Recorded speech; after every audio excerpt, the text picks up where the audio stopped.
이밤 우리에게 주신 하나님의 말씀은 미가서 7장 7절에서 13절의 말씀입니다. 구약 1296쪽에 있습니다. 미가서 7장 7절에서 13절의 말씀입니다. 저와 여러분 한 절씩 하나님의 말씀 교독하시겠습니다.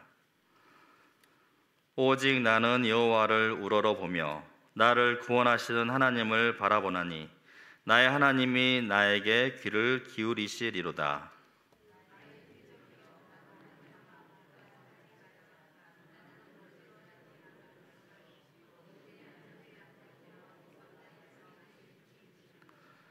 내가 여호와께 범죄하였으니 그의 진노를 당하려니와 마침내 주께서 나를 위하여 논쟁하시고 심판하시며 주께서 나를 인도하사 광명에 이르게 하시리니 내가 그의 공의를 보리로다.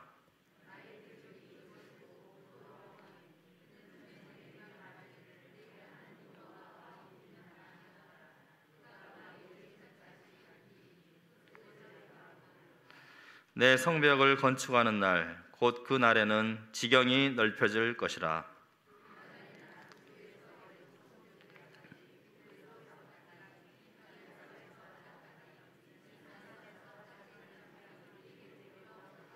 함께 보시겠습니다. 그 땅은 그 주민의 행위의 열매로 말미암아 황폐하리로다. 아멘. 이 시간 밤이 아무리 어둡다 한들이라는 제목으로 박수진 전사님께서 말씀 전해주실 때 많은 은혜 받으시기 바랍니다.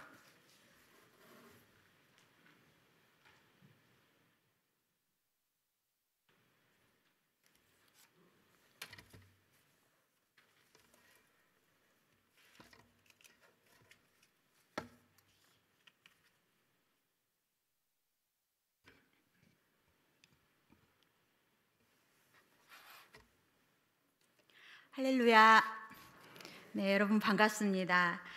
오늘 설교 제목이 이제 밤이 아무리 어둡다 한들인데, 오늘 이 밤도 밤이 아무리 어둡다 한들, 날씨가 아무리 춥다 한들 예배의 자리에 나오신 여러분을 주님의 이름으로 환영하고 축복합니다. 어떤 사람이 꿈속에서 예수님과 함께 바닷가를 걸었습니다. 하늘 위에서는 그동안 자신이 살아왔던 인생의 모든 순간순간들이 마치 그 영화의 한 장면처럼 이제 지나가고 있었어요. 그런데 그 각 장면마다 모래 위에 두 사람의 발자국이 새겨져 있었습니다. 하나는 자신의 것이고 하나는 예수님의 발자국이었어요. 그런데 발자국들을 쭉 돌아보는데 군데군데 한 사람의 발자국만 찍혀 있는 것이 보였습니다. 그래서 그때가 언제였나 곰곰이 생각해 보니까 자신이 살면서 가장 힘들었던 순간이었다는 것을 알았어요. 그래서 예수님께 물었습니다. 예수님은 항상 저와 함께 하시겠다고 하셨는데 정작 제가 가장 힘들 때는 제 곁에 계시지 않고 어디 계셨습니까?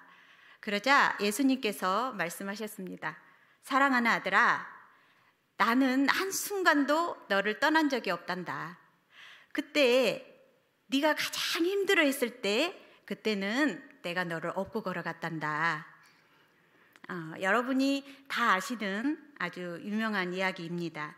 우리가 너무 힘들 때는 꼭 나 혼자인 것 같아도 그때도 우리 주님은 항상 우리와 함께 하신다는 것입니다. 이것이 우리의 소망인 줄로 믿습니다. 오늘 본문을 기록한 미가는 모레셋 농촌 출신이었습니다. 그래서인지 시골 사람들의 삶에 관심이 많았습니다.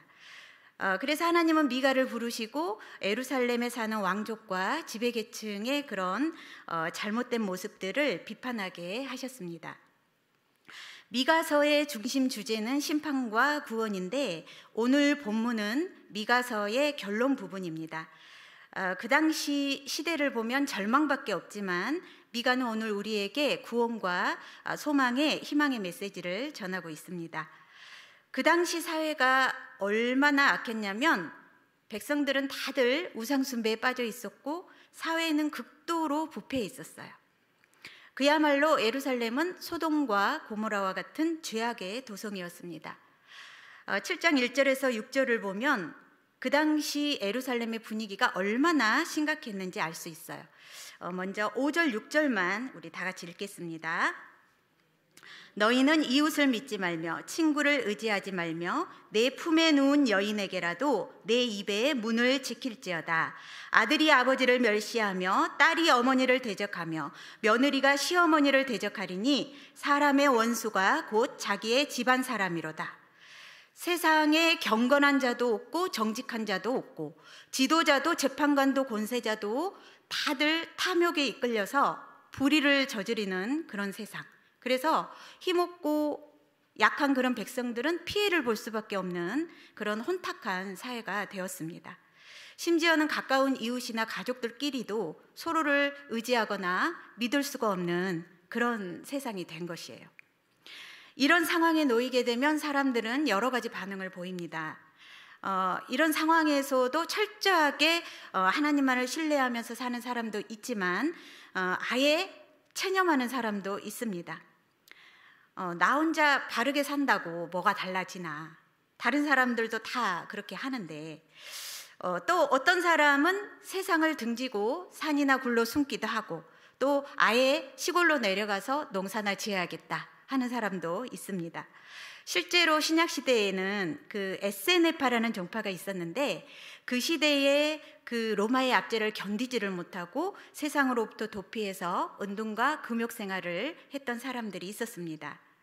그래서 미가는 절망뿐인 세상을 바라보면서 재앙이로다 하면서 그 고뇌를 토로합니다.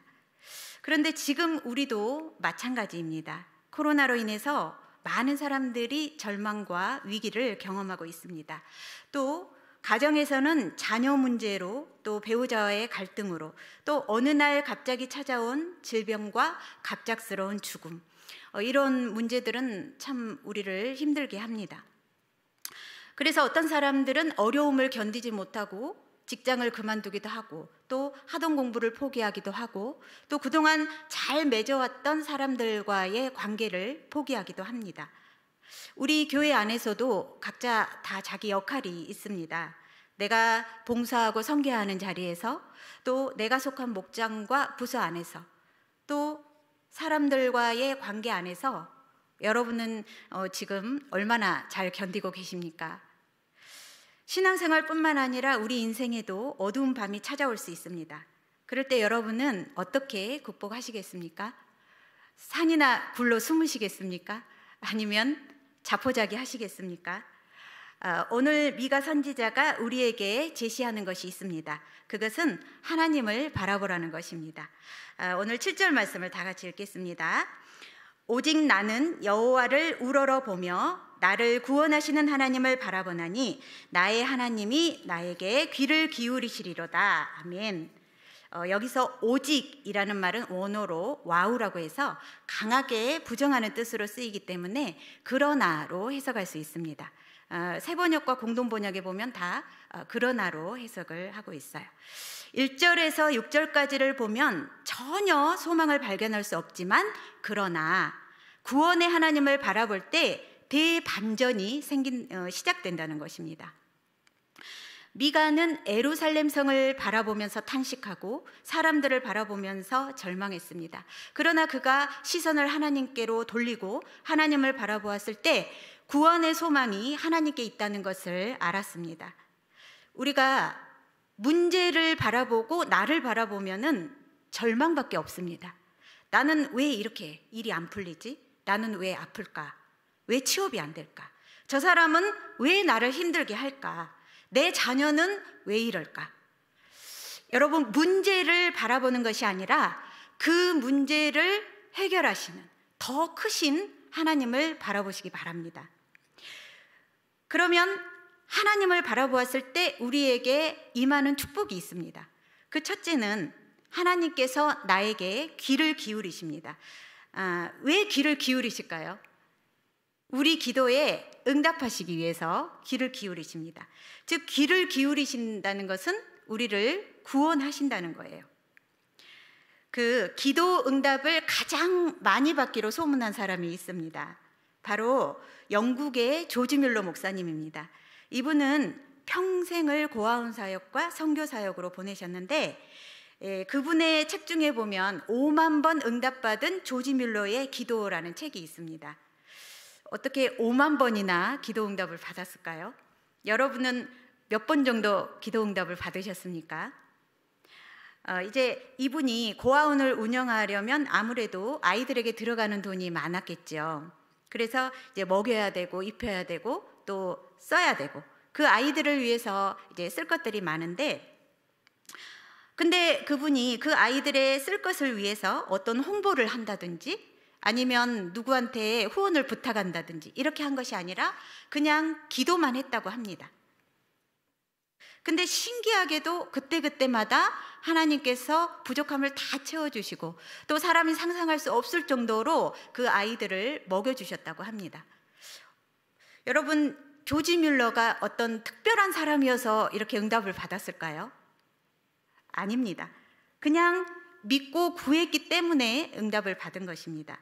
구하라 그리하면 너희에게 주실 것이요 찾으라 그리하면 찾아낼 것이요 문을 두드리라 그리하면 너희에게 열릴 것이니, 하나님은 구하고 찾고 두드리는 자에게 주십니다. 그런데 문제는 사람들이 잘 구하지를 않는다는 거예요. 하나님은 항상 주시려고 준비하고 계시는데 우리가 구하지를 못해서 받지 못한다면 얼마나 불행한 일이겠습니까? 에이, 뭐 이런 것까지 다 구해야 하나? 이런 것까지도 구해야 합니다. 거룩하고 멋진 기도가 아니어도 우리가 믿음을 가지고 작고 소소한 문제들까지도 낱낱이 다 말씀드리면 주신다는 거예요. 제가 얼마 전에 우리 유치부 선생님들께 기도 제목을 달라고 해서 받았어요. 우리 선생님들이 겉으로 볼 때는 아무 걱정 없어 보이잖아요. 그런데 기도 제목을 받아보니까 다들 어려운 문제들이 한 가지씩은 있습니다. 어떤 기도 제목은 참 마음이 쓰라린 것도 있었어요. 그런데 저는 그것을 해결할 아무 능력이 없습니다. 그냥 기도만 하는 거예요. 하나님, 이 기도 제목이 하나님을 증거하는 간증이 되게 해달라고. 그러면 하나님이 들어주시지 않겠습니까? 올해 여러분들 그 기도 제목 다 써서 내셨죠? 여러분들의 그 기도 제목들이 올해는 모두 다 응답 받으시기를 축복합니다. 두 번째는 어두운 데 앉을지라도 하나님이 우리의 빛이 되어 주십니다. 우리 8절에서 10절 말씀 다 같이 읽겠습니다. 나의 대적이여 나로 말미암아 기뻐하지 말지어다. 나는 엎드러질지라도 일어날 것이요 어두운 데 앉을지라도 여호와께서 나의 빛이 되실 것이미로다. 내가 여호와께 범죄하였으니 그의 진노를 당하려니와 마침내 주께서 나를 위하여 논쟁하시고 심판하시며 주께서 나를 인도하사 광명에 이르게 하시리니 내가 그의 공의를 보리로다. 나의 대적이 이것을 보고 부끄러워하리니 그는 전에 내게 말하기를 내 하나님 여호와가 어디 있느냐 하던 자라. 그가 거리에 진흙같이 밟히리니 그것을 내가 보리로다. 아멘. 실제로 이스라엘의 현실은 암담했습니다. 아수르와 바벨론과 같은 대적들이 이스라엘을 다 점령하고 승리로 기뻐하면서 야, 너희들이 믿는 하나님이 어디 있어? 이렇게 조롱을 한다는 거예요. 그러나 미가는 그들을 향해서 이렇게 외칩니다. 나의 대적이여 기뻐하지 말지어다. 나는 넘어져도 다시 일어날 것이고 지금은 어두운 가운데 있어도 주님께서 나의 빛이 되실 것이다. 미가는 이스라엘 백성들이 비록 그들의 죄로 인해서 심판을 받을 것이지만 결국 하나님께서는 그들을 구원하시고 회복시켜 주신다는 것입니다. 우리 인생길에도 꽃길만 있는 것은 아닙니다. 때로는 돌짝밭도 있고 진흙탕길에서 넘어질 때도 있고 또 어두운 터널을 지날 때도 있습니다. 인생이 고난입니다. 그러나 하나님께서 우리에게 고난을 주시는 것은 우리를 사랑하시기 때문입니다. 여러분 믿어지십니까? 왜 사랑하는데 고난을 주실까요? 이 고난 자체가 하나님의 본심은 아닙니다. 우리가 이 고난이 우리를 고통스럽게만 하는 것 같지만은 사실은 오히려 우리를 그 믿음을 더 강하게 하고 하나님을 더 의지하게 합니다. 우리 인생길에 만약에 꽃길만 있다 그러면은 아마 우리는 교만해져서 하나님을 찾지도 않을 것입니다. 제가 얼마 전에 우리 선생님 한 분이 병원에 이제 입원을 하셔서 이제 병문안을 갔었어요. 이제 지금은 퇴원하셨어요. 근데 이제 그분이 그렇게 말씀하시는 거예요. 하나님께서 왜 나에게 이런 고난을 또 주시는지 모르겠다. 그래서 제가 그랬습니다. 하나님께서 집사님을 너무 사랑하셔서 그런 것 같다. 그러니까 그냥 감사만 해라. 예, 그렇게 얘기했거든요. 우리가 원인을 모를 때는 그냥 감사하시면 됩니다. 감사하다 보면 언젠가는 알게 돼요. 그 잔잔해 보이는 바다도요, 가까이 가서 보잖아요. 그러면 쉬지 않고 출렁거려요. 굴곡이 있습니다. 우리가 나만 힘든 것 같아도 다른 사람들도 가까이 들여다보십시오. 다들 힘든 문제들이 있어요. 우리가 때로는 유혹에 넘어지기도 하고 물질 고난으로, 자녀 고난으로, 질병으로 힘들어할 때 세상 사람들은 우리가 그런 되어진 일들을 보면서 조롱하는 사람들이 또 있어요. 야, 너는 하나님 믿는다면서 왜 이렇게 일이 안 풀려? 너 열심히 기도하잖아. 근데 왜 맨날 아파? 하나님이 못 고쳐줘? 너희 자녀들은 왜 그거밖에 안 돼? 네가 믿는 하나님이 어디 있어? 여러분, 이런 말 들으면 너무 속상하잖아요. 그죠? 낙심이 됩니다. 나는 하나님 앞에 설 수도 없는 존재인가? 나는 바보인가? 나는 왜 이렇게 찌질한가? 여러분, 이것은 하나님의 생각이 아닙니다. 이런 생각들을 내 것으로 받아들이시면 안 돼요. 그러면 어떻게 해야 될까요? 오늘 8절 말씀 우리 다 같이 읽겠습니다. 나의 대적이여, 나로 말미암아 기뻐하지 말지어다. 나는 엎드러질지라도 일어날 것이요 어두운 데 앉을지라도 여호와께서 나의 빛이 되실 것이미로다. 아멘. 여러분, 우리는 엎드려져도 일어날 수 있습니다. 어두운 데 앉았어도 빛으로 나아갈 수 있습니다. 왜 그럴 수 있을까요? 하나님이 우리를 일으켜 주시고 하나님이 우리 길에 빛이 되어 주시기 때문입니다. 그 찬송가 나 같은 죄인 살리신을 작사한 그 존 뉴턴이 있는데, 이제 이분이 영국에서 태어났어요. 아버지는 선장이었고 어머니는 독실한 크리스찬이었습니다. 그런데 이제 뉴턴이 7살이었을 때 어머니가 이제 돌아가셨어요. 그리고 그 뒤로 이제 방탕한 삶을 살면서 이제 아버지를 따라서 이제 배를 타기 시작했어요. 근데 그 배가 어떤 배였냐면 흑인 노예선이었습니다. 그 당시 18세기에는 그 흑인들을 노예로 사고 파는 일들이 있었어요. 그래서 이 뉴턴도 이 흑인들을 사람으로 보지를 않고 함부로 대했어요. 함부로 취급을 했어요. 그런데 어느 날 뉴턴이 노예선을 타고 가다가 큰 폭풍우를 만나게 됩니다. 그 생명의 위기 앞에서 어머니가 들려주셨던 그 하나님의 말씀을 기억하면서 하나님께 간절하게 기도를 해요. 그래서 극적으로 정말 살아납니다. 그래서 그때를 계기로 해서 이제 뉴턴이 하나님의 은혜를 깊이 체험하고 회심을 하게 됩니다. 그 후로 노예 매매가 얼마나 악한 일인지를 깨닫고 노예제 폐지를 위해서 큰 공헌을 세우기도 했습니다. 그는 그 흑인 노예들을 생각하면서 평생을 맨발로 신발을 신지 않고 다녔다고 해요. 그리고 30세에 신학 공부를 해서 목사가 되었습니다. 뉴턴은 자신을 구원해 주신 그 하나님의 은혜가 너무나 놀라워서 자신의 일생을 돌아보면서 글을 쓰게 되었는데 그 글이 305장 찬송가가 되었어요.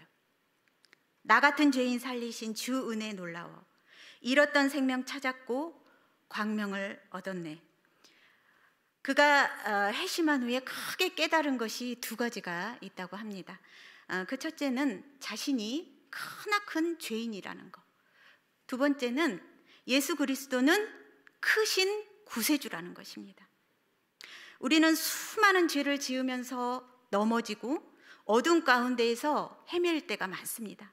그러나 예수님이 우리를 위해서 십자가에 못 박혀 죽어주셔서 죄인인 우리를 살려주시고 빛 가운데로 인도해 주십니다.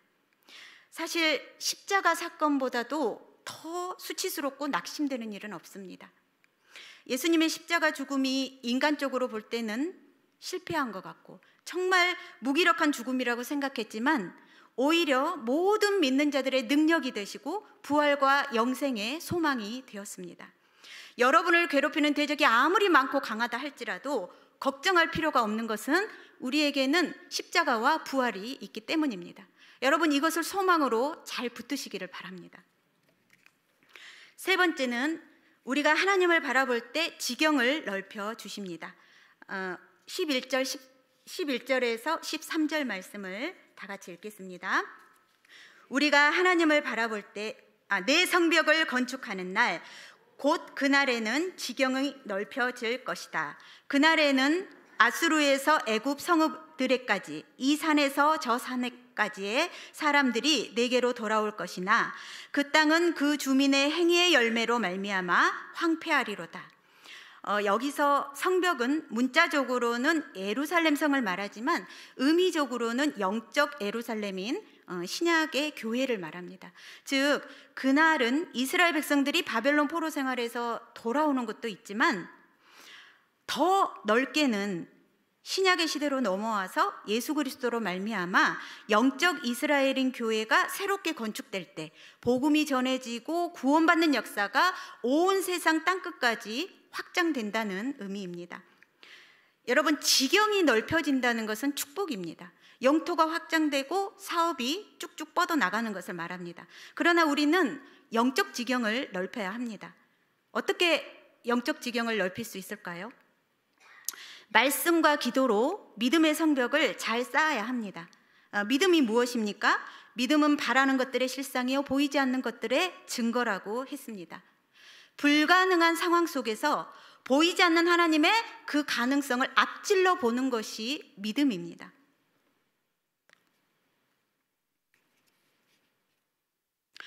우리는 하루 동안에도 얼마나 믿음이 올라갔다 내려갔다 하는지 모릅니다. 우리가 적이 침투하지 못하도록 이 믿음의 성벽을 튼튼하게 잘 쌓으시기를 바랍니다. 이스라엘 백성들은 광야 시절에 참 믿음이 없었습니다. 12명의 정탐꾼을 가나안 땅에 보낸 적이 있었는데 그때 10명은 부정적인 보고를 했고 여호수아와 갈렙은 긍정적인 보고를 했습니다. 똑같은 것을 보았는데도 어떤 사람은 부정적인 보고를 하고 어떤 사람은 긍정적인 보고를 했어요. 그 차이가 뭘까요? 믿음의 문제입니다. 10명은 현실을 있는 그대로 보았고 자기들이 본 것을 그대로 보고했어요. 그 보고가 틀린 것은 아니었지만 그들은 불신앙의 사람들로 낙인이 찍혔고 가나안 땅에 들어가지 못했어요. 그러나 여호수아와 갈렙은 비록 가나안 사람들이 강해 보이고 또 자기들은 한없이 연약해 보이지만 믿음의 눈으로 바라보았기 때문에 하나님이 함께 하신다면 충분히 그 땅을 정복할 수 있다고 보고를 한 것입니다. 그래서 결국 그들은 가나안 땅을 차지하고 영토를 분배받게 되었습니다. 여러분, 하나님을 향한 믿음이란 불가능한 현재의 상황만을 바라보는 것이 아니라 현재의 상황을 꿰뚫고 눈에 보이지 않는 그 하나님의 가능성을 미리 앞질러서 보는 것입니다. 다시 말하자면 지금은 고통 속에 사로잡혀 있어도 언젠가는 그 고통이 끝날 것을 미리 내다보면서 주님을 바라보면서 고통을 이겨내는 것이 이제 믿음입니다. 이제 말씀을 맺도록 할 건데요. 여러분은 무엇을 희망하며 살고 있습니까? 물질입니까? 권력입니까? 인맥입니까? 아니면 여러분이 믿는 하나님입니까?